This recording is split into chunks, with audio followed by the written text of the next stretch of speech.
We're back at Universal Studios in Florida, the American Dream, along with me, Cruz, and we're going to see one half of the team, Dusty, of Fire and Ice, a team that has one thing in common with the Public Enemy, in that they are going into the Lethal Lottery, coming up live and only on pay-per-view as a team. Only Ice Train and Scott Norton and Public Enemy are doing that. Yeah, and we talked about the difference of the teams earlier, where I thought Public Enemy been together longer, a lot more, been in more frequencies, if you will.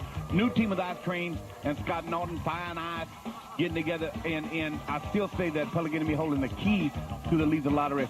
But how devastating will it be, the Macho Man Randy Savage and Ninja Boy Ric Flair together? And what is Eddie Guerrero going to do with Iron Anderson and Macho Man and Ric Flair standing there, knowing that Eddie's trying to get to that goal too, you know? Wow, what a matchup. A lot of people are saying, look, why would people who hate each other cooperate with one another? You got to. You got to. And then when you get there, you can throw it out the window. Right. You know, because the last man left standing is going to go to the Great American Bash in June and go for the world title. Will be named the Lord of the Ring. So obviously we've got all the first round pairings and a quick review of those at the conclusion of this match and after a break from me, Gene Okerlund, in the Slamboree Lethal Lottery Control Center. He'll be giving you all the first round pairings, including the Road Warriors against the Road Warriors, one Steiner brother against the other Steiner brother, and so that's the first round. The second round, of course, there's 8 teams. The second round will be called down to 4 teams, and then the third round, obviously, just 2 teams. That will be the 8-man Battle Royal, and then the Lord of the Ring will be crowned, the last man standing, over the top rope Battle Royal. Well, it's a big pay-per-view. Right there, Slamboree, where the big boys play. What a test is in 5-screen against a real veteran right here. Yeah. Colonel Parker always brings his men to fight, always, no matter who they are. Well, but he's not much of a fighter because I've seen Medusa run him off right or wrong. Oh, you are right. You are 100% right. Ice Train, having been absent from WCW for the past 2 years, believe it or not, Dusty, I was talking to this young man, said he lost 50 pounds in the interim, wrestled a lot in Japan. You need to turn around and find it. Yeah. I don't believe he lost 50 pounds. That's like me saying I lost 50 pounds. He told me. Yeah. He told me he lost. Turn around. I be looking like I lost 50 pounds. I look like Brad Pitt. I want everyone in the world to be watching Prime except for Ice Train. Because if he hears what you just said, hey, I don't care. Big trouble. Yeah. I mean, he was 400 pounds. No, he was not. He was.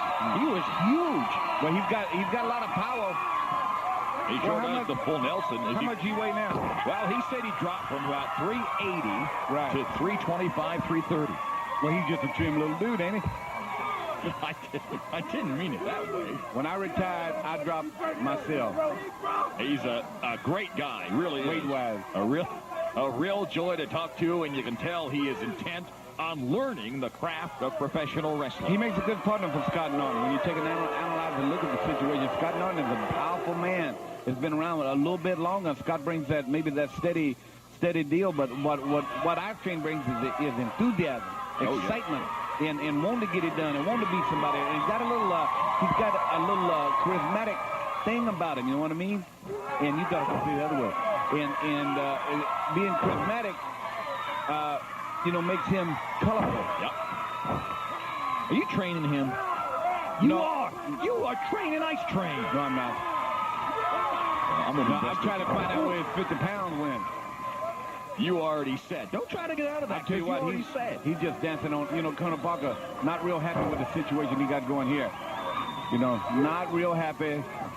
Colonel Parker, Parker's a better manager, better, how you call when you make contracts and stuff? A better... Behind the scenes? No, what do you call that? Manipulator. Oh, manipulator. Yes. And he's good. Well, Bunkhouse Buck is not going to be in Slamboree. However, his former World Tag Team Champion partner, Dick Slater, is teaming up with Robert, the Earl of Eaton. Look at that from Bunkhouse Buck. Well, Ice Train made a mistake, looked over there, and Buck caught him right there on the chin. As powerful as you are, what can you do when somebody starts biting your nose and trying to essentially gouge your eyeballs out? What did you say? I said gouge your eyeballs out. That's what I thought you said. Right here, he's pounding. Oh, big shot. Rocking him back. He sure, oh, look, you're training that man. Get down, girl. You're trained. I am not. That's a saying. Like, get down, girl. You know what I mean? I would never say that's ice cream. You're training that man. Now the whip on Bunkhouse Buck from the big ice. Oh, man. He gets the lanky 6'6" Bunkhouse Buck into a bear hug, and Buck goes right for the ropes. Retrieve to the rope. Whoa! Man. Yeah, look at Colonel Parker backing right off. He wants him away from that situation right there. Parker brought, oh, look out, the boot is off.